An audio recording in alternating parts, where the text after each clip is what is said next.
Bismillahirrahmanirrahim. Assalamualaikum warahmatullahi wabarakatuh.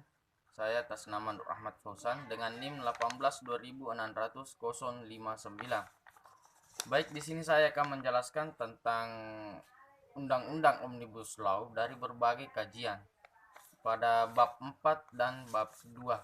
Yang pertama ialah kajian teoritis dan empiris bab 2. Kajian teoritis.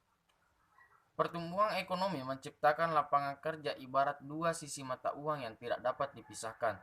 Keduanya memiliki hubungan yang saling mempengaruhi. Dalam rangka menstabilisasi hubungan tersebut diperlakukan kebijakan stabilitas makroekonomi yang diterapkan oleh pemerintah untuk mendorong pertumbuhan ekonomi. Persyaratan penting untuk memastikan termasuk upah minimum tenaga kerja di Indonesia. Salah satu yang penting dilakukan bagi Indonesia adalah membuat kebijakan baru yang mendorong para investasi. Yang kedua, empiris, yang terdiri dari 3 poin. Yang pertama, kajian terhadap asas inspirasi yang terkait dan penyusunan norma, yaitu penggunaan kekuasaan pemerintahan secara transparan dan partisipatif. Peraturan ini terkait dengan prinsip sifat produsal berhubungan dengan proses pengambilan kebijakan dan prinsip yang bersifat substansial berkaitan dengan materi atau dari kebijakan undang-undang Omnibus Law.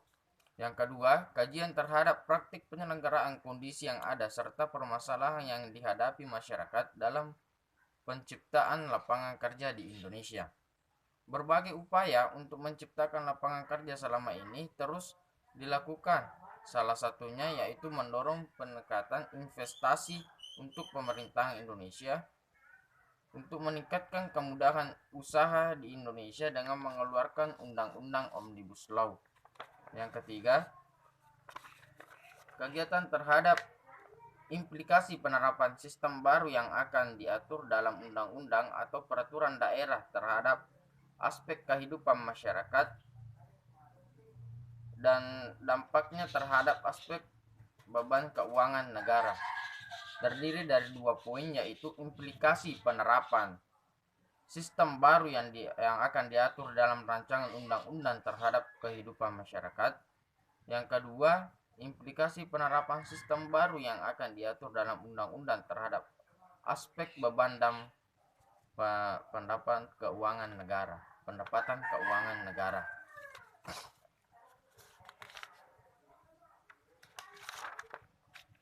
Kemudian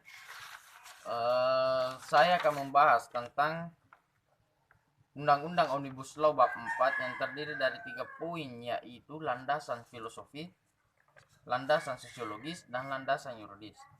Baik, yang pertama yaitu landasan filosofis naskah akademik Undang-Undang Omnibus Law.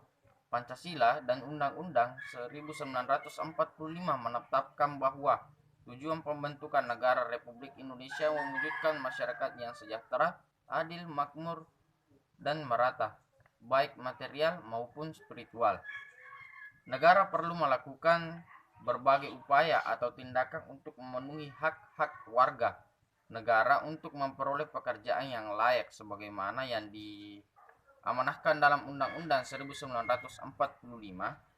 Upaya strategis yang menciptakan lapangan pekerjaan dilakukan dengan 3 upaya, yaitu dengan kepentingan investasi, penguatan UMKM, peningkatan kekuatan SDM atau ketenaga kerjaan. Ketiga, rancangan ini dilakukan dengan mempertimbangkan filosofis untuk mewujudkan pembangunan nasional dan pembangunan manusia. Tentunya ini berdasarkan Pancasila dan Undang-Undang Republik Indonesia 1945. Yang kedua, landasan sosiologis naskah akademik Undang-Undang Omnibus Law. Kondisi Indonesia saat ini menunjukkan bahwa pertumbuhan jumlah usia produktif penduduk tidak diimbangi dengan peningkatan SDM dengan lapangan pekerjaan. Akibatnya, banyak masyarakat di Indonesia tidak memiliki pekerjaan. Oleh karena itu, upaya yang dilakukan oleh pemerintah untuk mencegah hal tersebut menciptakan lapangan kerja, pekerjaan yang mampu menyerap tingginya tenaga kerja. Oleh karena itu terciptanya undang-undang dengan kerja nilai sangat membantu bagi Indonesia. Yang ketiga ialah landasan yuridis naskah akademik Undang-Undang Omnibus Law.